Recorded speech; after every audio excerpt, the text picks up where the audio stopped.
লক্ষ্মীনার সম্পূর্ণ শরীরে পূর্ণ ছিল।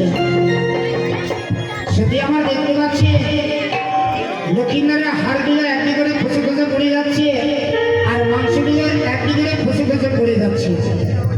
তাই সেটি হাই হাই করে কাঁদছে আর নিজের স্বামীর হাড় পাথরগুলোকে পরিষ্কার করে ঘোড়ায় চাপাচ্ছে। थोड़ा अंदर में धूप दीजिएगा।